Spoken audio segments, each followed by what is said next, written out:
తెలంగాణలో సంచలనం సృష్టించిన ప్రైవేట్ స్కూల్ ప్రిన్సిపల్ రూపారెడ్డి హత్య కేసును పోలీసులు ఛేదించారు. ఆమె నిర్వహిస్తున్న పాఠశాలలో చదివే 10వ తరగతి విద్యార్థులే ఈ ఘాతుకానికి ఒడిగట్టినట్లు వెల్లడించారు. బాబు అని రూపారెడ్డి మాట్లాడిన చివరి మాటే కేసును ఛేదించడంలో కీలక పాత్ర పోషించింది.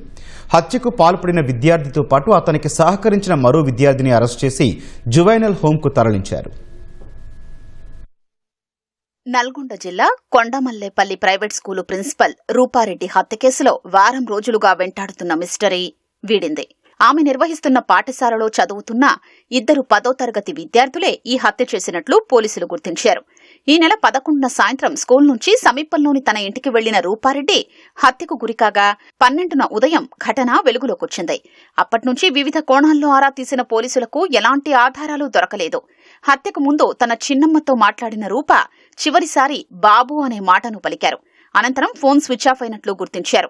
చివరగా బాబు అని ఎవరిని ఉద్దేశించి మాట్లాడి ఉంటుందనే ప్రశ్న పోలీసుల్ని వేధించింది.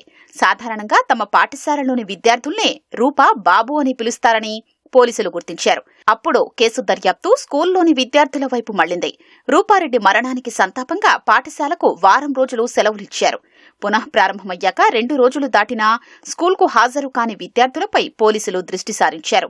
13 మందిని అనుమానాస్పదంగా గుర్తించి వారిని రూపారెడ్డి ఇంటికి పరిసరాల్లోని కెమెరాల్లో రికార్డైన దృశ్యాల్ని పోల్చి చూశారు. 2 10వ తరగతి విద్యార్థులపై అనుమానం రావడంతో వారిని అదుపులోకి తీసుకున్నారు. సీసీటీవీ ఫుటేజ్ లో ఒక రెడ్ కలర్ హుడీ కోట్ లాగా వేసుకొని వెనుక నుంచి ప్రవేశించి చంపి మళ్ళీ బయటికి వచ్చి గోడ దూకి ఫారెస్ట్ ఏరియా అంటే చెట్ల ఏరియా నుంచి పారిపోతున్నట్టు మనకి ఫస్ట్ ఇనిషియల్ గా క్లూ వస్తుంది. మర్డర్ అయ్యే ముందు తర్వాత కూడా చుట్టుపక్కల ఉన్న అన్ని 70 వరకు కెమెరాలు మనం అన్ని చూడడం జరుగుతుంది. ఎక్కడైనా ఈ రెడ్ హుడీ అనేది మనకి ఎక్కడైనా దొరుకుతుందా అని చెప్పేసి లాస్ట్ వీళ్ళ చిన్నమ్మతో రూపారెడ్డి గారు మాట్లాడడం జరుగుతుంది. ఆ టైంలో కరెక్ట్ ఫోన్ స్విచ్ ఆఫ్ అయ్యే ముందు బాబు అనే ఒక పదం వాడడం జరుగుతుంది. సో అది మనకి మళ్ళీ మనము విట్నెస్లందరినీ కూడా మనము ఎగ్జామిన్ చేసే సమయంలో ఈ బాబు అని ఎవరిని అనే అవకాశం ఉంటుందని చెప్పేసి మళ్ళా ఆలోచిస్తూ ఒక 2 10th క్లాస్ పిల్లలు అదే స్కూల్లో చదువుతున్న పిల్లలు గత 2-3 రోజుల నుంచి కూడా డబ్బులు బాగా ఖర్చు పెడుతూ ఎక్కువగా గాలి తిరుగుతున్నారని చెప్పి సమాచారం రాగానే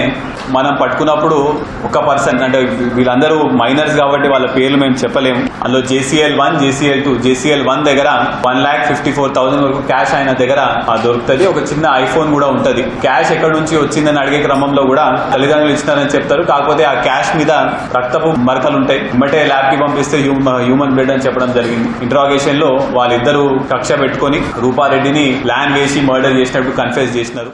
2 నిందితులు జేబీ కాలనీలో రూపా నిర్వహిస్తున్న పాఠశాలలో 10వ తరగతి చదువుతూ అక్కడే హాస్టల్లో ఉంటున్నారు. జల్సాలకు అలవాటు పడి వారి తల్లిదండ్రులకు తెలియకుండా హాస్టల్ గదుల్లో సెల్ ఫోన్లు వాడుతున్నట్లు, తేలికగా డబ్బు సంపాదించడం ఎలా అని వెతుకుతున్నట్లు పోలీసుల దర్యాప్తులో గుర్తించారు. ఇదే విషయం ప్రిన్సిపల్ రూపాకు తెలియడంతో వారిని మందలించి హాస్టల్ నుంచి డే స్కాలర్ గా మార్చారు. అందుకు ప్రిన్సిపల్ పై కోపం పెంచుకున్నారు. ఈ నేపథ్యంలోనే పాఠశాలలో సేకరించిన ఫీజుల డబ్బులు రూపా ఇంట్లో భారీగా ఉంటాయని, వాటిని దోచుకుని జల్సాలు చెయ్యాలని పథకం వేశారు. హత్య చేసినా ఎలా దొరకకుండా తప్పించుకోవాలని ఇంటర్నెట్లో వెతికారు. ఓ విద్యార్థి ఇంటి నుంచి వచ్చేటప్పుడు బ్యాగులో ఎరుపు రంగు హూడీ, ప్యాంటు తెచ్చుకున్నాడు. అనంతరం 2 కలిసి కొండమల్లేపల్లిలో కత్తి, గ్లౌజులు కొనుగోలు చేశారు. ఒకరు రూపారెడ్డి ఇంటి ముందు కాపలా ఉన్నాడు. మరో విద్యార్థి సీసీటీవీ కెమెరాల్లో చిక్కకుండా ఇంటి వెనుక వంటగది నుంచి లోపలికి ప్రవేశించాడు.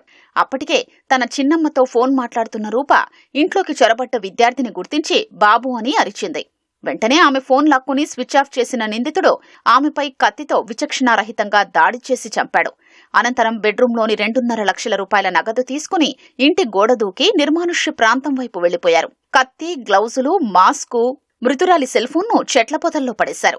కొంత దూరంలో దుస్తులు మార్చుకుని ఎరుపు రంగు హూడీని డ్రైనేజీలో పడేసి అక్కడి నుంచి పరారయ్యారు. బయట కాపలా ఉన్న విద్యార్థికి ప్రధాన నిందితుడు 40,000 రూపాయలు ఇచ్చి మిగతావి తాను ఉంచుకున్నాడు.